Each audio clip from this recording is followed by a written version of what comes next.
الحمد لله نحمده ونستعينه ونستغفره ونؤمن به ونتوكل عليه ونعوذ بالله من شرور أنفسنا ومن سيئات أعمالنا من يهده الله فلا مضل له ومن يضلل فلا هادي له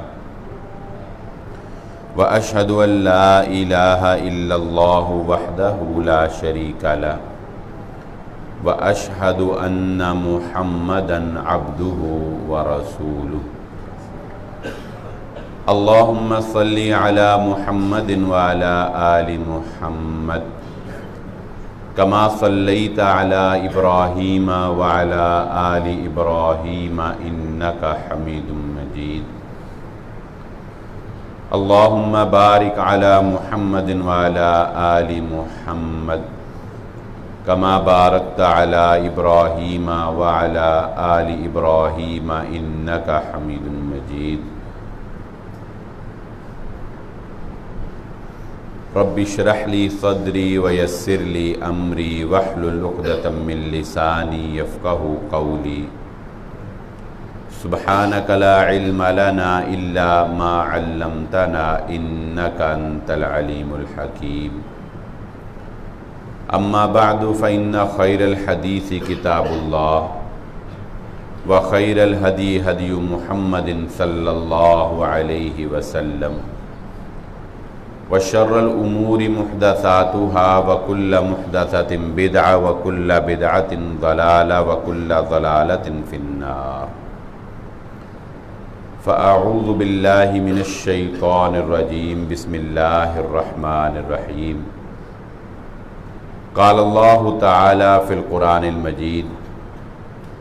سبحان الذي أسرى بعبده ليلا من المسجد الحرام إلى المسجد الأقصى الذي باركنا حوله لنريه من آياتنا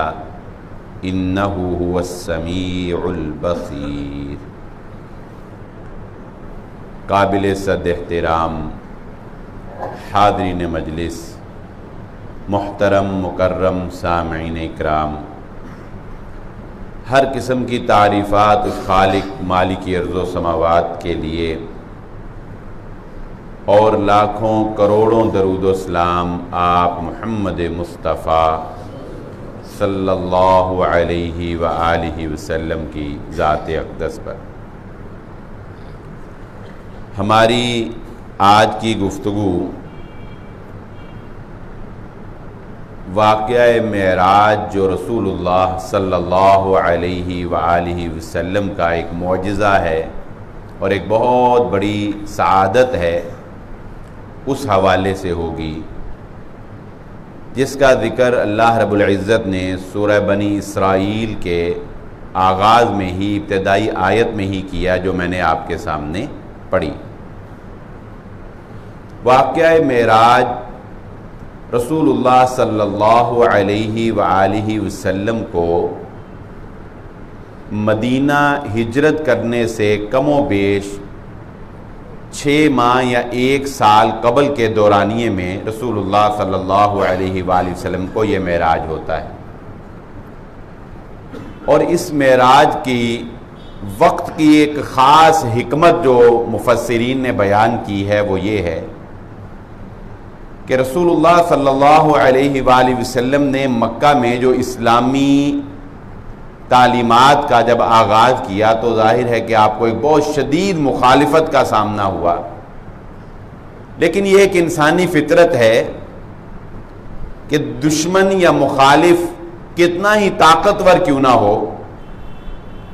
اگر انسان کو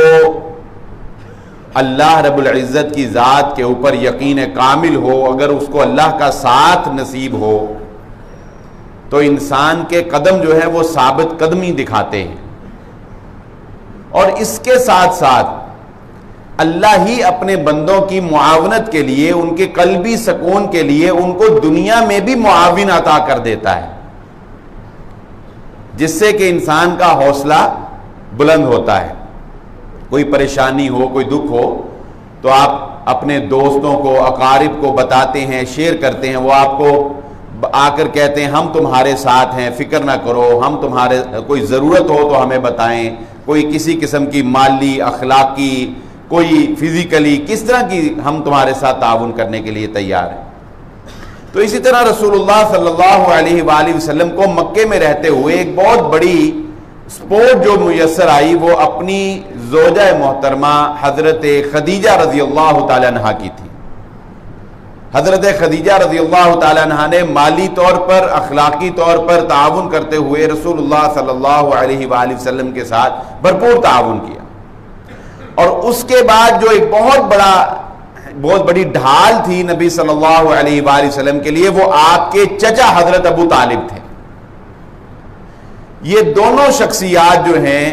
یہ جب وفات پا گئیں، اور ایک ہی سال جب ان کی وفات ہو گئی، تو اس سال کو تاریخ کے اندر عام الحزن، غمگینیوں کا سال، غم کا سال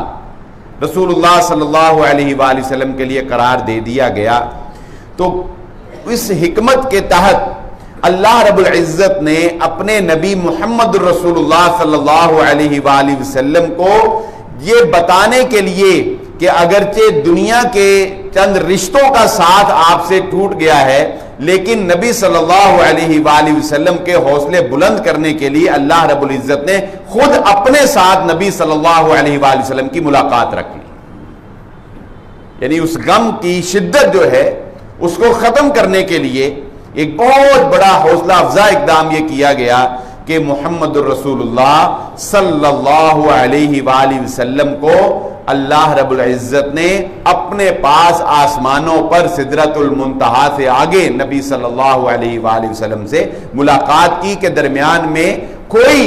پیغام رسانی کا ذریعہ نہیں تھا، ڈائریکٹ کلام نبی صلی اللہ علیہ وآلہ وسلم سے اللہ رب العزت نے فرمایا۔ یہ ایک دیکھیں انسانی ایک فطرت ہے، ہم تو ناشکری کرتے ہیں نا کہ ہمیں صرف اپنے غم، اپنی دکھ، اپنی تکلیفیں یاد رہتی ہیں، اس لیے ہم ہر وقت پریشان پریشان پریشان رہتے ہیں۔ لیکن اگر انسان اپنے غموں کے مقابلے میں، اپنی تکلیفوں اور دکھوں کے مقابلے میں جو اللہ رب العزت کے انعامات اس کے اوپر ہیں، اگر ان کو بھی یاد رکھے تو وہ اپنے غم اور اپنی تکلیفوں کو بہت چھوٹا محسوس کرے گا۔ آپ کسی فرد کو بلا لیں، کسی کو بھی جو بڑا دکھی ہو، اس کو بلائیں اور اس کو بٹھائیں اپنے سامنے، اس کو کہیں، اس کو ایک خالی پیپر اور پینسل دیں،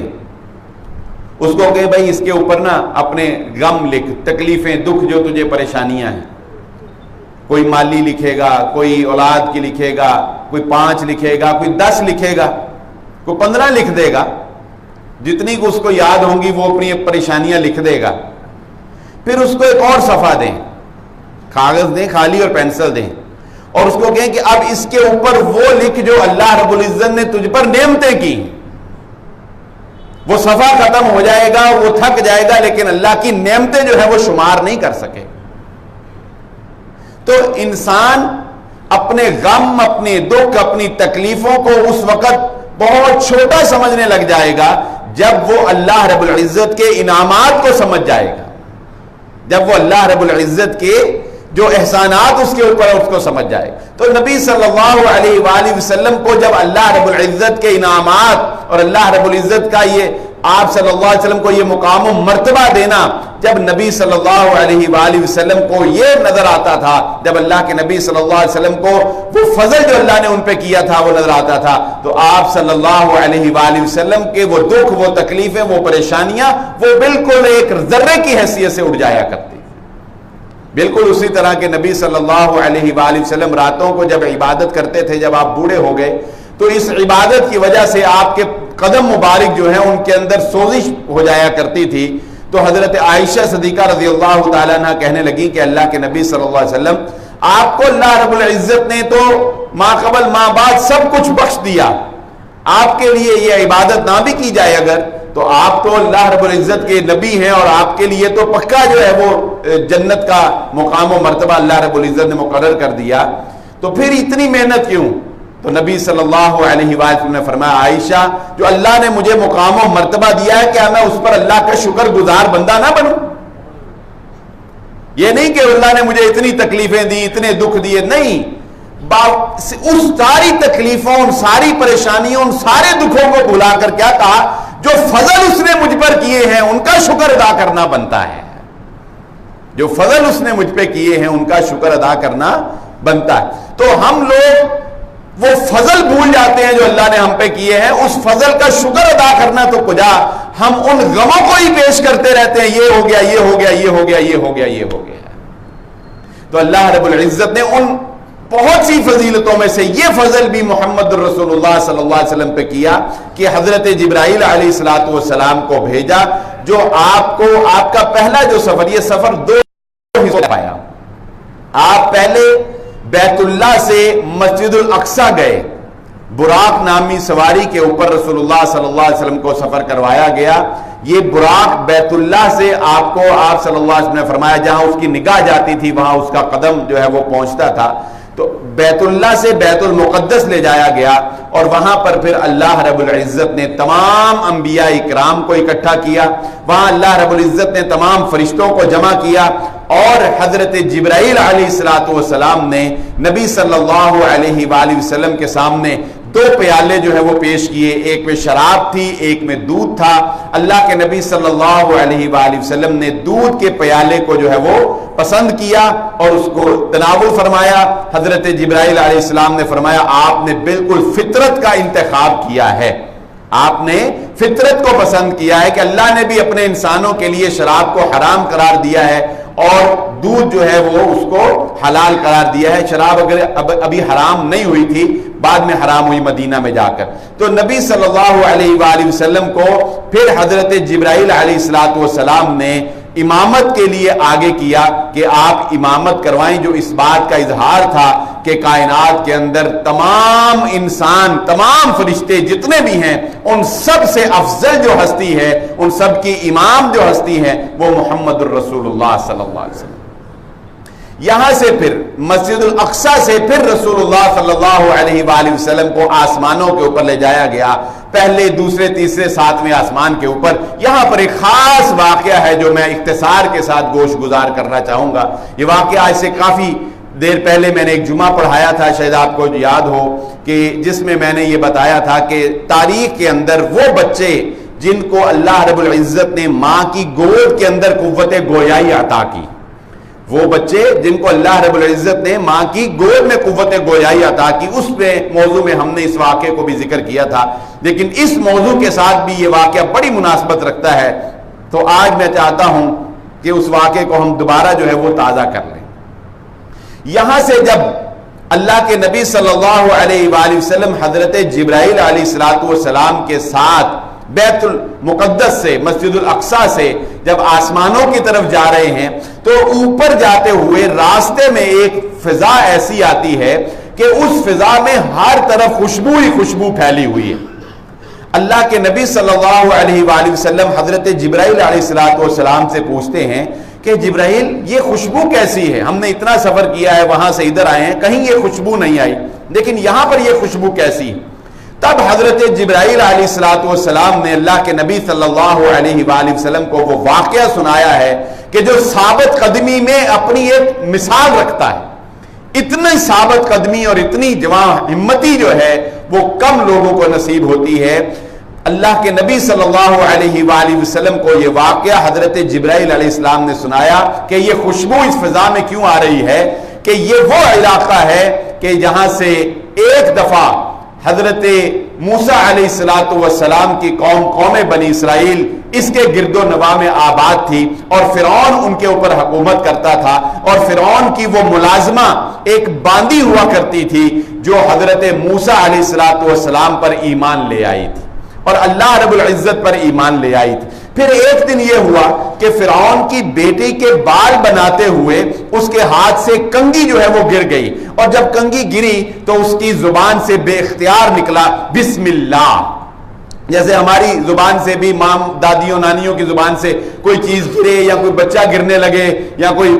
جاتے ہوئے ہلکی ٹھوکر لگے تو بسم اللہ بسم اللہ، تو اس کی زبان سے وہ بے اختیار نکلا بسم اللہ۔ تو اس کی بیٹی نے، فرعون کی بیٹی نے جب یہ سنا کہ یہ کیا، میرے باپ کے علاوہ کسی اور کا نام، میرے باپ کے علاوہ کسی اور کو خدا ماننا، اس نے پوچھا کیا تم میرے باپ کے علاوہ کسی اور کو رب مانتی ہے؟ اس نے کہا ہاں، میرا رب وہ ہے جو تیرا بھی رب ہے، تیرے باپ کا بھی رب ہے۔ اس نے کہا یہ تو بات ختم نہیں ہوگی، فوراً اپنے باپ کو شکایت لگائی۔ فرعون نے اس باندی کو اس کے 3 بچوں سمیت اپنے سامنے دربار میں حاضر کر لیا۔ حکم دیا گیا، ایک دیگ بڑی سی بنائی گئی، اس کے اندر تیل کو ڈالا گیا، تیل کے نیچے آگ کو جلایا گیا، اس تیل نے کھولتے ہوئے بلبلے لینے شروع کر دیے۔ فرعون نے کہا تیرے سامنے آپشن ہے، یا تیرے بچوں کو اور تجھے اس تپتے ہوئے تیل میں پھینک دیا جائے گا، یا تو مجھے رب مان لے۔ اس نے کہا نہیں، تیرے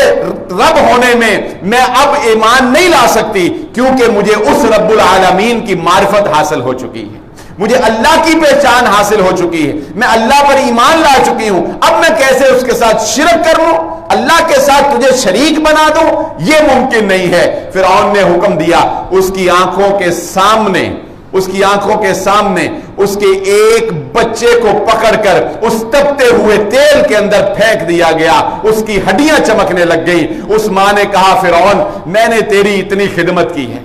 میں نے اتنے سال تیرا کام کیا ہے، میرا ایک حق تو بنتا ہے کہ میری ایک بات مان لی جائے، میں ایک سفارش کروں وہ مان لی جائے۔ فرعون نے کہا ہاں کیوں نہیں، تو نے بڑی خدمت کی ہے۔ اس نے کہا شاید کہ کوئی جان بخشی کی دعا کی سفارش کرے گی، جان بخشی کی بات کرے گی۔ تو اس نے کہا ٹھیک ہے تیری بات مانی جائے گی، بول تیری آخری خواہش کیا ہے؟ اس نے کہا میری آخری خواہش یہ ہے کہ جب مجھے بھی مار دے اور میرے بچوں کو بھی تو مار دے تو ہماری ہڈیوں کو ایک قبر کے اندر دفن کرنا، ہماری ہڈیوں کو ایک ہی قبر کے اندر داخل کرنا، کہ کل قیامت کے روز میں اپنے رب کے سامنے اپنے بچوں سمیت کھڑے ہو کر اس کی عدالت میں تیرا مقدمہ پیش کروں گی۔ فرعون نے کہا ٹھیک ہے تیری یہ بات مانی گئی۔ دوسرے بچے کو بھی اس کے فوجیوں نے ہاتھ سے چھینا اور تیل کے اندر پھینک دیا۔ وہ تیسرا بچہ جو اس کی چھاتی کے ساتھ لگا ہوا تھا، اس بچے کو جب اس کے فوجیوں نے اس سے جدا کیا تو وہ ماں تھی نا، وہ ماں اور گود میں لیا ہوا بچہ، تو اس کے حواس باختہ ہونے لگے، اس کے حواس باختہ، کمزور پڑنے لگا اس کا حوصلہ، اور قریب تھا کہ وہ ہار جاتی۔ تب اللہ رب العزت نے اس چھوٹے سے بچے کو قوت گویائی عطا کی اور اس نے بول کر کہا اے ماں پریشان نہ ہونا، اس قربانی کے بدلے اللہ رب العزت ہمیں جنت عطا فرمائے گا۔ اس کے یہ الفاظ سنے، اللہ نے یہ معجزانہ کلام اس کے زبان پہ اتارا، اس کے یہ الفاظ سنے، ماں کا دل مضبوط ہو گیا،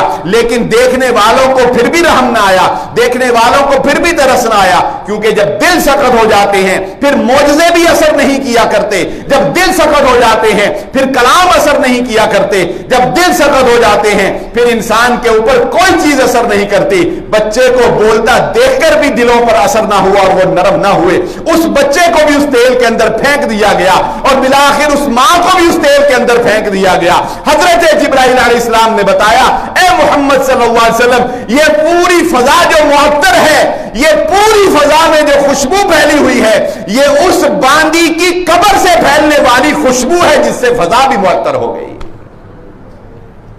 یہ وہ قربانیاں ہیں جو اسلام کی خاطر،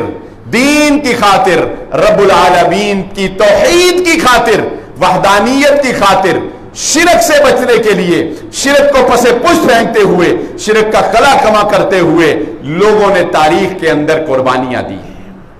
تو محمد الرسول اللہ صلی اللہ علیہ وآلہ وسلم کو یہ واقعہ حضرت جبرائیل علیہ السلام نے سنایا، اور پھر محمد الرسول اللہ صلی اللہ علیہ وآلہ وسلم نے یہ واقعہ صحابہ اکرام کو سنایا، اور آج یہ بندہ ناچیر اس واقعے کو، اس عورت کی قربانی کو آپ کے گوش گزار کر رہا ہے۔ اللہ اپنے بندوں کی قربانیوں کو ضائع نہیں کیا کرتا ہے۔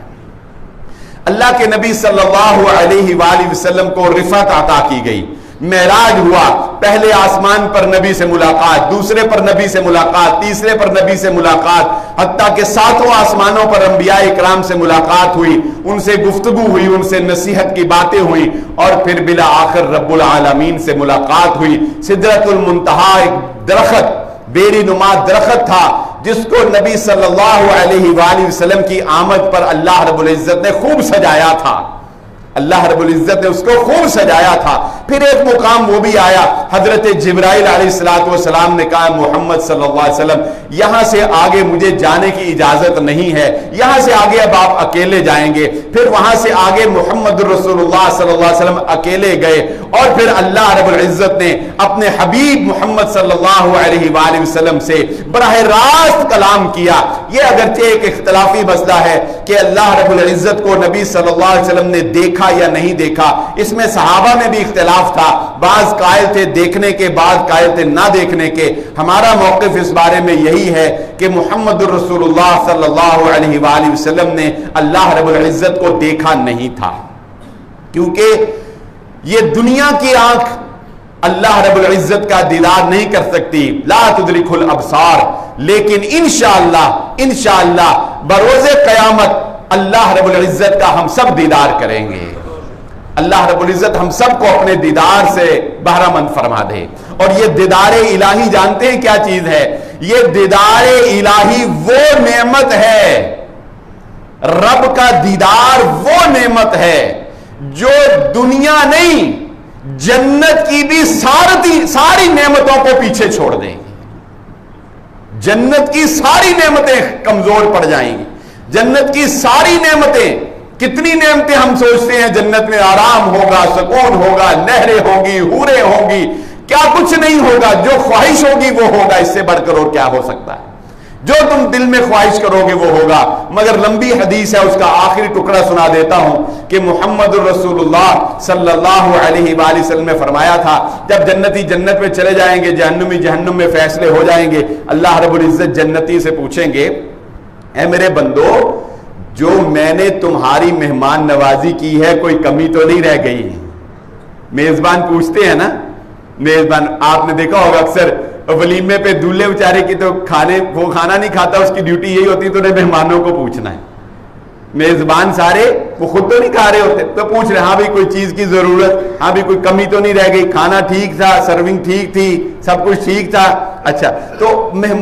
میزبان جو ہے وہ مہمان کی اس طرح قدر کرتا ہے۔ تو اللہ رب العزت نے اپنے مومنین کی میزبانی کے لیے جنت کو تیار کیا ہے۔ تو جب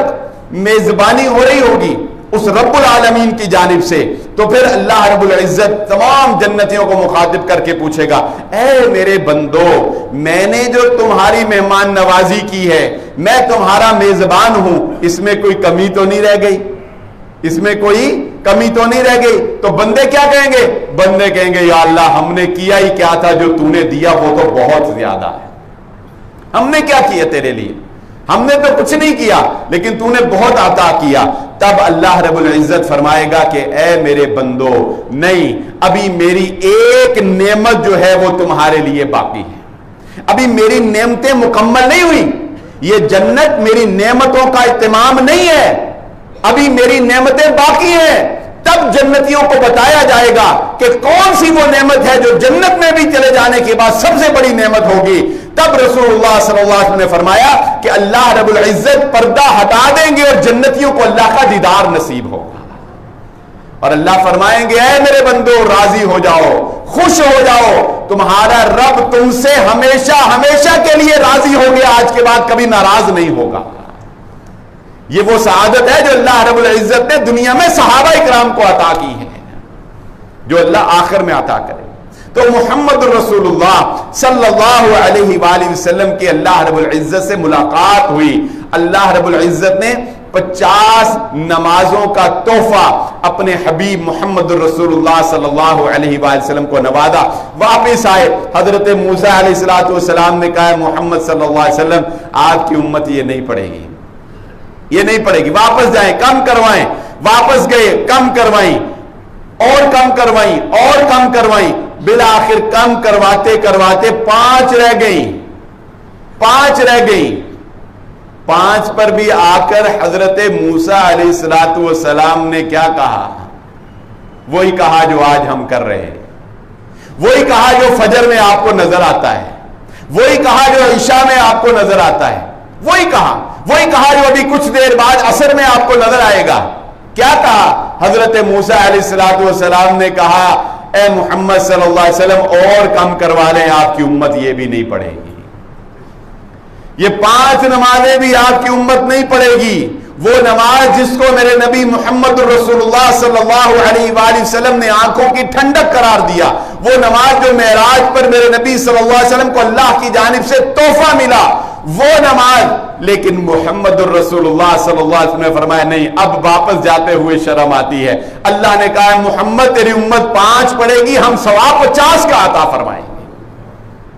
تیری امت 5 پڑھے گی 50 کا، اور جو 5 پڑھ کے میرے سامنے آ جائے گا میں اس کا ضامن ہو جاؤں گا، اسے جنت میں داخلہ عطا فرما دوں۔ جو فجر پڑھ کے، اللہ کے نبی صلی اللہ علیہ وسلم نے فرمایا جو فجر کی نماز پڑھ لیتا ہے اللہ رب العزت اس کو اپنی حفاظت میں لے لیتے۔ مومن کا تو سونا بھی اللہ رب العزت ثواب میں لکھ دیتے ہیں۔ اللہ کے نبی صلی اللہ علیہ وسلم نے فرمایا جو عشاء کی نماز با جماعت پڑھ لیتا ہے، فجر کی نماز با جماعت پڑھ لیتا ہے، اللہ رب العزت اس کی ساری رات کو عبادت میں شمار کر دیتے، ساری رات اس نے گویا عبادت کی۔ وہ بہت نوازنے والا ہے، وہ بہت عطا کرنے والا ہے، بندہ بہت پیچھے ہے، بندہ بہت ناشکرا ہے، بندہ اپنے رب کی قدر نہیں کرتا ہے۔ سو محمد الرسول اللہ صلی اللہ علیہ وآلہ وسلم کو یہ نمازوں کا تحفہ اللہ رب العزت نے عطا کیا۔ یہاں میں ایک بات کی وضاحت کر دینا چاہتا ہوں، کیونکہ یہ بات میں نے پہلے بھی ایک دفعہ وضاحت کی تھی، لیکن چلے موضوع کی مناسبت سے دوبارہ میں وضاحت کر دیتا ہوں کہ جو ہم نماز میں التحیات پڑھتے ہیں، جو ہم نماز میں پہلی دعا التحیات پڑھتے ہیں، یہ دعا کے بارے میں یہ اکثر میسج گردش کرتا ہے کہ یہ دعا مکالمہ ہے محمد الرسول اللہ صلی اللہ علیہ وآلہ وسلم کا اور اللہ رب العزت کا ہے۔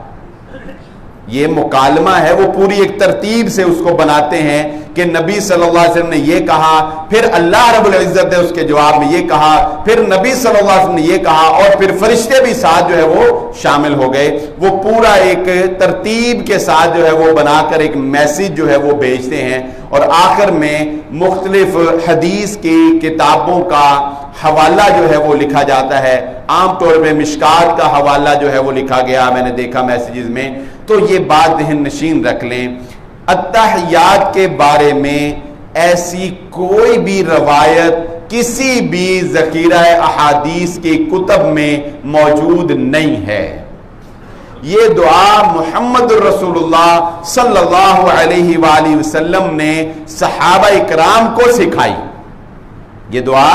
اللہ کے نبی صلی اللہ علیہ وآلہ وسلم نے صحابہ کو سکھائی، اور قطعاً کوئی ایسا مکالمہ نہیں تھا کہ جس کے نتیجے میں یہ دعا جو ہے یہ مکالمہ ہو اور پھر بعد میں اس کو نماز میں شامل کر کے جو ہے وہ دعا کے طور پہ استعمال کر لیا گیا ہو، ایسا ہرگز نہیں ہے۔ یہ بالکل من گھڑت بات ہے، اور بالکل اس کا کوئی وجود، ایک ہوتا ہے نا کہ کوئی ضعیف روایت ہو یا کوئی بہت زیادہ ضعیف روایات ہی نہیں، ایسی بھی کوئی بات، بالکل من گھڑت بات۔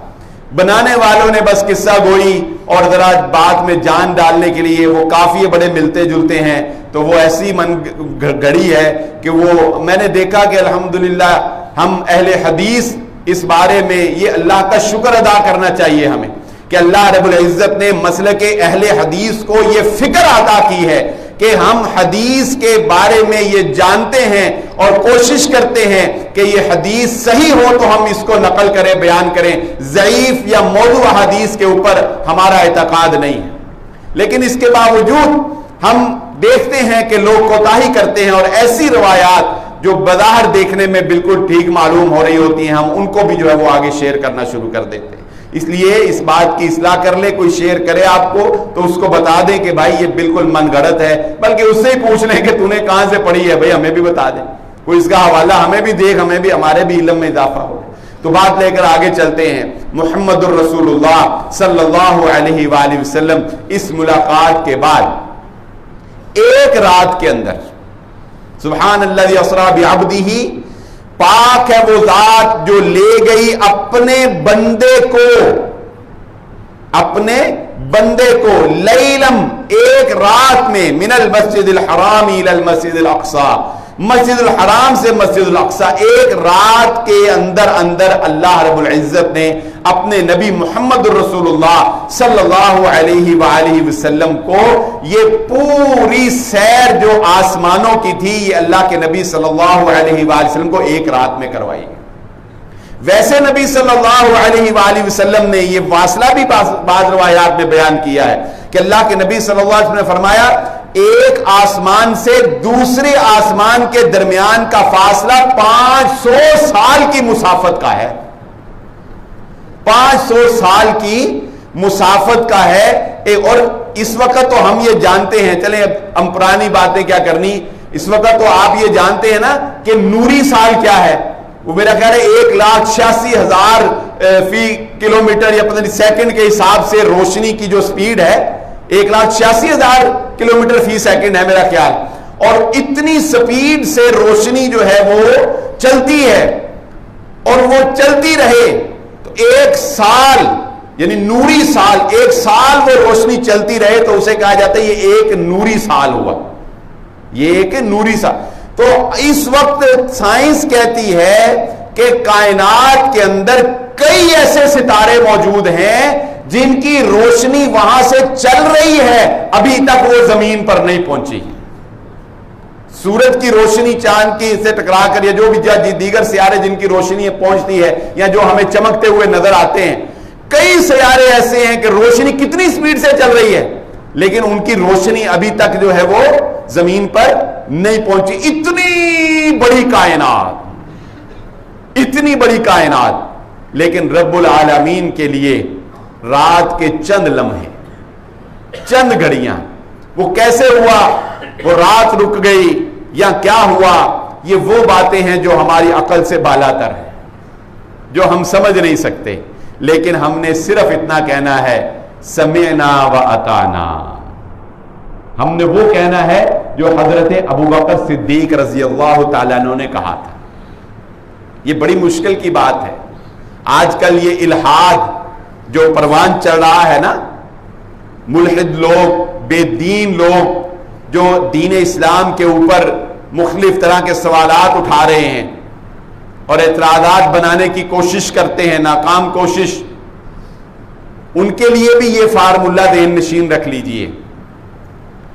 حضرت ابو بکر صدیق رضی اللہ تعالیٰ عنہ کا فارمولہ کہ جس وقت ان سے آ کر کسی نے کہا کہ ابو بکر تمہارا کیا خیال ہے, اگر کوئی شخص یہ کہے کہ میں ایک رات کے اندر بیت اللہ سے مسجد الاقصی گیا, پھر مسجد الاقصی سے میں آسمان پر گیا, پھر آسمان سے 7ویں آسمان پر گیا, پھر سدرۃ المنتہا پر گیا,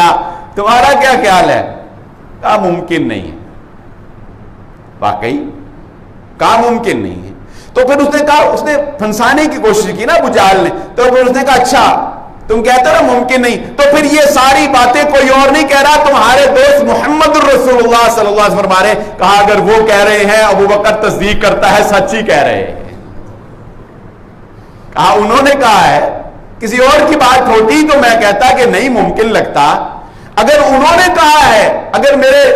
نبی نے کہا ہے تو محمد الرسول اللہ صلی اللہ علیہ وآلہ وسلم نے جو کہا ہے سچ کہا ہے. عقل مانے یا نہ مانے, عقل ہے محو تماشا لبے بام ابھی, بے خطر کود پڑا آتش نمرود میں عشق, عقل ہے محو تماشا لبے بام ابھی. عقل سے سوچنے لگ جاؤ گے تو پھر آگ میں چھلانگ نہیں ماری جائے گی. آگ میں چھلانگ مارنے کے لیے عقل کو ایک طرف رکھنا پڑے گا, یقین اس پہ رکھنا پڑے گا. تو حضرت ابو بکر صدیق رضی اللہ تعالیٰ کہہ رہے ہیں اگر انہوں نے کہا تو سچ کا. اپنا یہ ذہن بنا لیں, جو بات اس قرآن میں آ گئی مسلمان ہونے کے ناطے, کافروں کو جواب دینے کے لیے لاجک اور ہوتی ہے, مسلمانوں کو جواب دینے کے لیے لاجک اور ہوتی ہے. مسلمان پوچھے نا شراب کیوں حرام ہے, تو اس کو مفتی کا جواب یہ ہونا چاہیے کہ شراب اس لیے حرام ہے کہ قرآن میں اللہ نے اسے حرام کر دیا, بتا اور کیا مسئلہ ہے. مسلمان ہے نا تو قرآن مانتا ہے. مسلمان پوچھے کہ مولوی صاحب مفتی صاحب شراب کیوں حرام ہے, تو اسے دو ٹوک جواب, اس لیے حرام ہے کہ قرآن میں حرام ہے, بتا کوئی اور اعتراض ہے؟ نہیں، یہ مسلمان کے لیے جواب۔ ہاں کافر پوچھے کیوں حرام ہے تو اسے بتاؤ کہ قرآن نے حرام کی ہے، اس لیے حرام کی ہے کہ یہ عقل پر پردہ ڈال دیتی ہے، اس لیے حرام کی ہے کہ یہ صحت کے لیے مضر ہے۔ تمہاری تحقیق کہتی ہے کہ شراب سے جرائم میں اضافہ ہوتا ہے، اس کو تو یہ ہم بتائیں، مسلمان کو کیوں بتائیں؟ مسلمان کا کام ہے سن لینا اور مان لینا۔ اس لیے محمد الرسول اللہ صلی اللہ علیہ وآلہ وسلم کا یہ واقعہ معراج جب صحابہ نے سنا، اس وقت جو بھی تھے انہوں نے کہا ہم تصدیق کرتے۔ لیکن کافروں کے لیے بھی اللہ رب العزت نے اور انتظام کیے، کافروں کے لیے بھی اللہ رب العزت نے اور انتظام کیے کہ جس وقت انہوں نے پھر بطور امتحان محمد الرسول اللہ صلی اللہ علیہ وآلہ وسلم، جنہوں نے ماننا نہیں ہوتا وہی اعتراضات کرتے ہیں، وہی حیل و حجت کرتے ہیں، باتیں بناتے ہیں۔ اچھا جی بتائیں مسجد الاقصی کے دروازے کتنے ہیں؟ اچھا جی بتائیں کھڑکیاں کتنی ہیں؟ اچھا جی گنبد کیسا ہے؟ ارے یہ تو سب کو پتا تھا کہ نبی صلی اللہ علیہ وسلم نے کبھی مسجد الاقصی نہیں دیکھی، آپ کبھی مسجد الاقصی کے سفر پہ نہیں گئے، تو پوچھ رہے ہیں وہاں سے جو انہوں نے دیکھی کہ کیسے ہے۔ تو اللہ رب العزت نے نبی صلی اللہ علیہ وآلہ وسلم کے سامنے پوری مسجد کو لا کے کھڑا کر دیا، پورا سامنے، آپ دیکھتے جاتے بتاتے جاتے، آپ دیکھتے جاتے بتاتے جاتے۔ جنہوں نے ایمان وہ پھر بھی نہیں لائے، ایمان وہ پھر بھی نہیں لائے کہ چلو اگر جو پوچھا ہے وہ صحیح بتا دیا تو پھر ہی ایمان لے آؤ، ایمان وہ پھر بھی نہیں لائے۔ جنہوں نے نہیں ماننا ہوتا وہ سارے کچھ بتانے کے باوجود بھی نہیں مانتے، اور جنہوں نے ماننا ہوتا ہے انہیں بس ایک بات ہی کافی ہوتی ہے، سمجھ آ جائے تو وہ اسی وقت مان جاتے ہیں۔ علامہ اقبال کی ایک بات آپ کے ساتھ شیئر کرتا ہوں، معراج کے حوالے سے ہی انہوں نے ذکر کی تھی۔ وہ کہتے ہیں کہ میں نے ایک واعظ سن رہا تھا میں،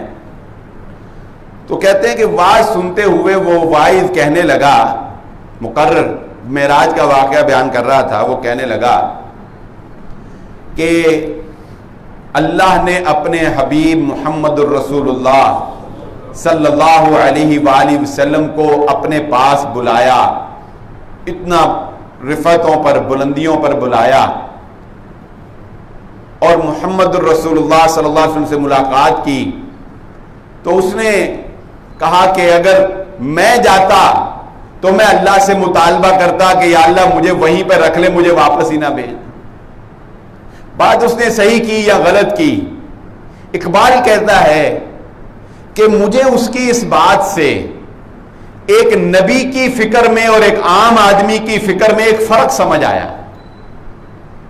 مجھے اس کی ایک بات سے ایک نبی کی فکر اور سوچ سے میں اور ایک عام آدمی کی سوچ اور فکر میں ایک فرق سمجھ آیا، اور وہ فرق یہ تھا کہ نبی جتنی مرضی بلندیوں پر چلا جائے، جتنی مرضی رفعتوں پر چلا جائے، اس کا مطلوب و مقصود یہ ہوتا ہے کہ بلندیوں کے باوجود وہ دوبارہ دنیا میں آئے، لوگوں میں زندگی گزار کر لوگوں کی اصلاح کر کے چلا جائے۔ اسے اپنی بلندی سے غرض نہیں ہوتی، اسے لوگوں کی بلندی سے، لوگوں کی کامیابی سے غرض ہوتی۔ نبی کے علاوہ جو سوچتا ہے وہ اپنی کامیابی سوچتا ہے، دوسرے کی کامیابی نہیں سوچتا۔ جو نبی کی فکر رکھتا ہے، العلماء ورثۃ الانبیاء، علماء کا کام بھی یہ ہے، اپنی رفعت اور بلندی صرف نہیں سوچتے، صرف یہ نہیں دیکھتے ہم کامیاب ہو جائیں، ہم بچ جائیں، میں بچ جاؤں، نہیں، بلکہ کیوں در بدر اور کیوں مسجد اور کوچا کوچا جاتے ہیں، اور کیوں سفر کر کر کے علماء نے اور محدثین نے حدیثوں کو جمع کیا، اور کیوں دن رات کھپا کر کتابیں لکھی، اپنی اولاد پر توجہ نہ دے سکے، کاروبار پر توجہ نہ دے سکے، کیوں؟ مقصد یہ نہیں تھا کہ میں اپنی ذات کو بچا لوں، مقصد یہ تھا انسانیت بچ جائے، انسانیت کا بھلا ہو جائے، انسانیت کا فائدہ ہو جائے۔ یہ فکر نبی ہے، انسانیت کا بھلا کرنا، انسانوں کے کام آنا، ان کو فلاح تک پہنچانا۔ وہ جو صرف اپنی فکر کرتا ہے، وہ جو صرف اپنی بلندی چاہتا ہے، وہ نبی کی فکر نہیں رکھتا، وہ کوئی اور فکر رکھے ہوئے ہے۔ یہ محمد الرسول اللہ صلی اللہ علیہ وآلہ وسلم کا واقعہ معراج۔ اور ایک آخری عرض ہر سال ہی کرتے ہیں، دوبارہ کر دیتے ہیں کہ ان بات میں تو کوئی شک نہیں کہ اللہ کے نبی صلی اللہ علیہ وآلہ وسلم کو اللہ نے یہ مقام دیا ہے، لیکن اس مقام و مرتبے کا یا معراج کے اس واقعے کا اس بات سے کوئی تعلق نہیں ہے کہ ہم اس رات کو مسجدوں پر چراغاں کرنا شروع کر دیں، اس رات کو ہم نفل پڑھنا شروع کر دیں، اگلے دن ہم روزے رکھنا شروع کر دیں، کیونکہ اگر اس رات کی کوئی خاص عبادت ہوتی، اگر اس دن کی کوئی خاص روزہ ہوتا تو محمد الرسول اللہ صلی اللہ علیہ وآلہ وسلم اپنی امت کو ضرور بتاتے ہیں۔ نمازوں کا بتایا ہے، نمازوں کا فرضیت ہی بتایا ہے نا امت۔ اگر کوئی اور رات کی عبادت ہوتی، دن کا روزہ ہوتا، تو کیا محمد الرسول اللہ صلی اللہ علیہ وسلم صحابہ کو نہ بتاتے؟ کیا صحابہ اس پر عمل نہ کرتے؟ اس لیے یہ دین کے اندر جو ہم نے خود ساختہ چیزیں بنا لی ہیں، ان سے اجتناب کیا جائے۔ چراغاں کرنا یا معراج کے اگلے دن روزہ رکھنا یا اس رات کے کوئی خاص نفل پڑھنا، یا اس کے علاوہ جو میسیجز آپ کو واٹس ایپ کے اوپر، فیس بک کے اوپر شیئر ہوں گے کہ اس کی خبر دینے کی اتنی فضیلت ہے اور اس کے روزے کی اتنی فضیلت ہے اور اس میں 2 نفلوں کی اتنی فضیلت ہے، ایسی کوئی فضیلت واقعہ معراج سے منسوب یا رجب کے 27 رجب کے بعد سے کوئی منسوب کوئی فضیلت محمد الرسول اللہ صلی اللہ علیہ وآلہ وسلم نے بیان نہیں فرمائی ہے۔ اپنی نوجوانوں کو واقعہ معراج بیان کریں، بدعات سے محفوظ رکھیں۔ اللہ رب العزت سے دعا ہے جو کہا اور جو سنا سمجھنے کی اور عمل کرنے کی توفیق عطا فرمائے۔ وما علیہ الا البلاغ۔